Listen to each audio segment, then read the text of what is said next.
Hi everyone, welcome to pen paper and code. तो introductory problems की next series में हमारा नेक्स्ट प्रॉब्लम है रिपीटेशंस। तो प्रॉब्लम स्टेटमेंट जल्दी से जान लेते हैं कि क्या कह रहा है। तो उसमें कह रहा है कि आपके पास एक डीएनए सीक्वेंस दिया हुआ है, ठीक है। और ये जो डीएनए सीक्वेंस है इसके अंदर हम लोग 4 कैरेक्टर्स यूज़ कर रहे हैं। कौन कौन से? ए, सी, जी और टी। ये 4 कैरेक्टर्स जो है से फॉर्म करके ये तुम्हारा पूरा डीएनए सीक्वेंस बना हुआ है, ठीक है। तो इस डीएनए सीक्वेंस क्या है? ये एक कैरेक्टर का स्ट्रिंग है, एक इन अ फॉर्म ऑफ स्ट्रिंग ये तुमको दिया हुआ है जिनमें ये 4 कैरेक्टर्स ही यूज़ हुए होंगे। तो उसमें से तुमको बताना है कि लॉन्गेस्ट रिपीटेशन क्या है, ठीक है। और लॉन्गेस्ट रिपीटेशन को डिफाइन इन्होंने कैसे किया है कि मैक्सिमम लेंथ सब स्ट्रिंग, ठीक है।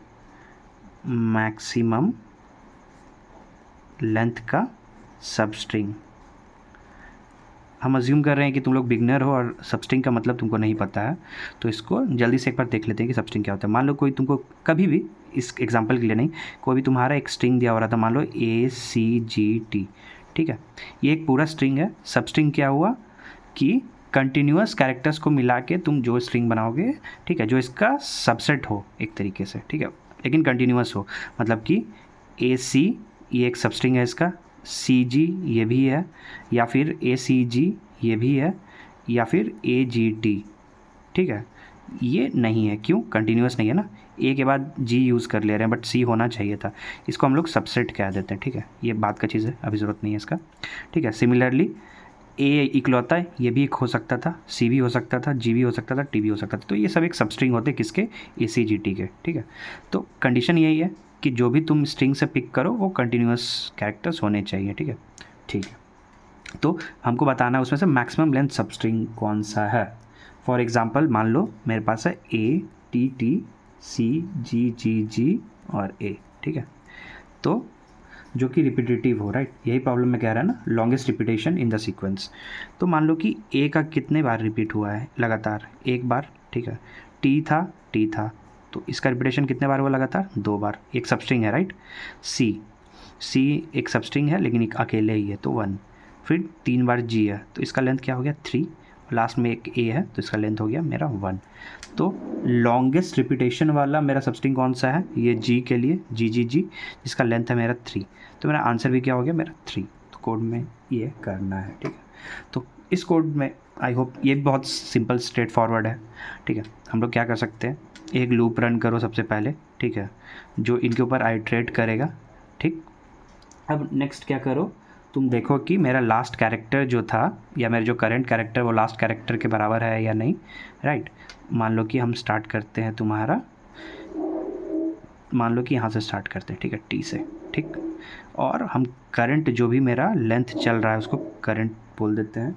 तो इसको मान लो कि वैल्यू हम लोग 1 से इनिशियलाइज़ करते हैं, क्योंकि स्ट्रिंग का वैल्यू 1 हो सकता है, right, as per problem minimum length. तो आंसर मेरा 1 मिनिमम तो होगा ही होगा इन एनी केस, ठीक है।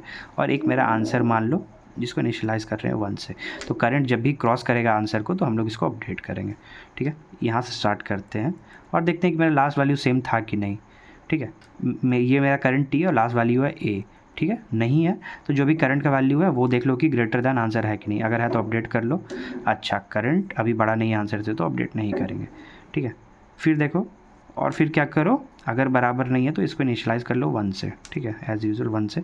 फिर आया मेरा T लास्ट वाले वैल्यू के बराबर है, तो जो भी मेरा करंट था उसको इंक्रीमेंट करके कर लिए 2। फिर गए C के ऊपर, ठीक है। अब क्या है, C T के बराबर नहीं है। अच्छा, करंट क्या है मेरा? क्रॉस कर चुका है आंसर को, तो आंसर को अपडेट कर लेंगे 2। और हम लोग करंट को क्या फिर से इनिशियलाइज़ कर लेंगे 1 से। 1 क्यों? इस वैल्यू को डिनोट करने के लिए, ठीक है। अच्छा, नेक्स्ट आओ G के ऊपर, पहला G। अगेन G का जो लास्ट कैरेक्टर है C इक्वल नहीं है दोनों, राइट। तो फिर हम लोग यहाँ पे रुकेंगे।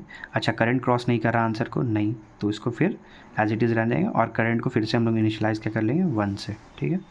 अच्छा, अब नेक्स्ट आएंगे इस G के ऊपर, बीच वाले G पे।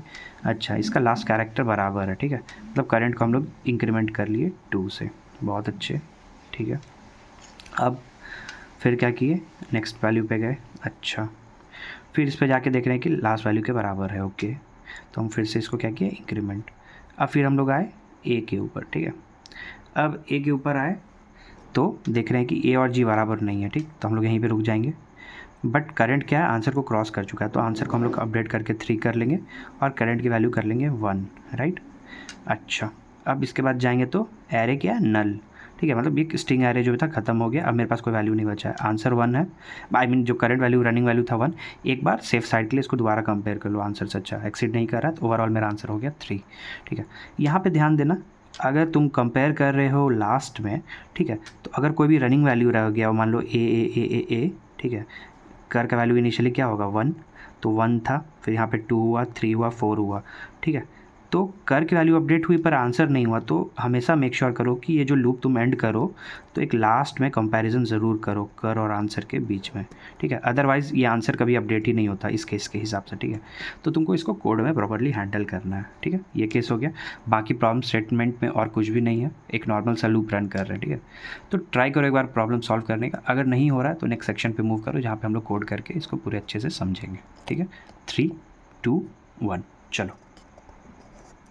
तो ये मेरा टेम्पलेट है। अच्छा, एक चीज़ पे ध्यान देना है यहाँ पे, अगर तुम लोग थोड़ा सा भी सीपी करते हो, ठीक है, तो तुमने ये बहुत बार देखा होगा, ठीक है। अगर अज्यूम कर रहे हो कि ये क्या है, तो बेसिकली ये एक ऐसा हेडर फाइल है जिसके अंदर मोस्टली सारे हेडर फाइल्स इंक्लूडेड है। तो एक बार तुम इसको डाल दोगे तो तुमको मोस्टली और कोई भी हेडर फाइल यूज़ करने की ज़रूरत नहीं होगी। IOSTream हुआ, stdlib हो गया, कुछ भी हो, मैथ हो, तो इंक्लूड करने का ज़रूरत नहीं है, तुम इससे ही काम चला सकते हो, ठीक है। उसका नेम स्पेस स्टैंडर्ड है जो भी। तो अब चलो प्रॉब्लम के ऊपर आते हैं। तो प्रॉब्लम में मेरा क्या दिया हुआ है कि एक स्ट्रिंग दिया होता है ना, तो एक स्ट्रिंग एस बना लेते हैं और यूज़र से उसका इनपुट ले लेते हैं, राइट। चलो ठीक है, अब हमको क्या करना है, कुछ वेरिएबल्स की ज़रूरत पड़ेगी, कुछ काउंटर्स की ज़रूरत पड़ेगा ना। एक मेरा जो फाइनल आंसर को स्टोर करे, ठीक है, 1, क्योंकि मेरा प्रॉब्लम में दिया हुआ है कि मेरा स्ट्रिंग का मिनिमम साइज़ 1 होगा, तो हम मान सकते हैं कि आंसर तो मेरा कम से कम 1 होगा, ज़्यादा से ज़्यादा कुछ भी हो सकता है, ठीक है। और एक जो करंट था मेरा कर, उसको बना लेते हैं 1 से इनिशियलाइज़ करवा लेते हैं, ठीक है। अब क्या करते थे हम लोग, ये लूप में रन करके कंपेयर करते थे, ठीक है। तो उसके लिए क्या करेंगे, फॉर इंट कहाँ से शुरू करना है, तो यहाँ से शुरू किया था ना, यहाँ के बजाय, तो i = 1, ठीक है, i n i++, मतलब कि हम लोग लास्ट कैरेक्टर तक जाने वाले हैं चेक करने के लिए, ठीक है। चलो, अब क्या करते थे हम लोग, कंपेयर करते थे किसको, मेरा जो भी करंट वैल्यू है अगर वो बराबर है किससे, लास्ट वाले वैल्यू से, राइट, तो उसको कंपैरिजन करते थे, ठीक। अगर वैसा है तो क्या करो कि मेरा काउंटर जो भी चल रहा है कर, उसको ++ कर लो, ठीक है ना। अदरवाइज़ क्या करते थे हम लोग, कर को इनिशियलाइज़ करवा लेते थे किससे, 1 के साथ, ठीक है। आई होप ये चीज़ क्लियर है। और एक काम करो ना, यहाँ पे कंपैरिजन करने के बजाय लास्ट में ही कंपैरिजन करो, जो हम लोग डिस्कस कर रहे थे कि लूप से निकल के फिर हमको अलग से कुछ ना करना पड़े, ठीक है। तो इसके बाद ही में एक कंडीशन तुम लगा लो, आंसर जो भी होगा मेरा वो मैक्स होगा किसका, या तो आंसर खुद के बराबर हो जाए, या फिर मेरा जो कर है अगर करंट वैल्यू जो भी है वो बराबर है या उसके बड़ा हो जाए मेरे आंसर के साथ, तो अपडेट कर लेंगे आंसर को, ठीक है। लूप को बंद करो और फाइनली हम लोग क्या करेंगे, इसको प्रिंट करवा लेंगे, राइट। इसको प्रिंट करवा लेंगे किसको, आंसर को, ठीक है। चलो यहाँ तक कंप्लीट हो गया, मेरा कोड कंप्लीट हो गया, काफ़ी स्ट्रेट फॉरवर्ड कोड है, ठीक है। टाइम और स्पेस कॉम्प्लेक्सिटी बताने की ज़रूरत है, पॉज करो, खुद से सोचो। आई होप अभी तक तुम समझ चुके होगे, ठीक है, कि क्या कॉम्प्लेक्सिटी होनी चाहिए।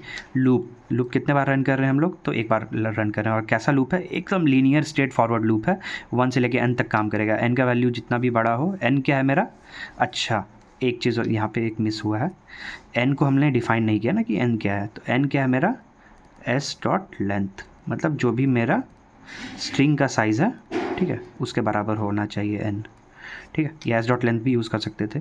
तो मेरा जो भी होगा उसके बराबर चलेगा। तो ये पूरे लूप की कॉम्प्लेक्सिटी क्या है, ऑर्डर ऑफ n। उसके अलावा हम लोग कुछ भी एक्स्ट्रा यूज़ नहीं कर रहे हैं, तो इसलिए मेरा वर्स्ट केस सिनेरियो में ये ऑर्डर ऑफ n चलेगा, ठीक है। अगेन स्पेस कॉम्प्लेक्सिटी, तो स्पेस कॉम्प्लेक्सिटी कितना एक्स्ट्रा चीज़ तुम यूज़ कर रहे हो कैलकुलेशन पार्ट में, इसको इग्नोर करो।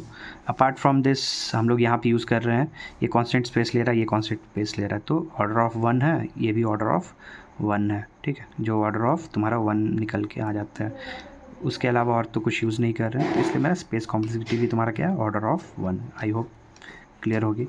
वीडियो पसंद आई हो तो लाइक करना, मिलेंगे नेक्स्ट वीडियो में, टिल देन बाय।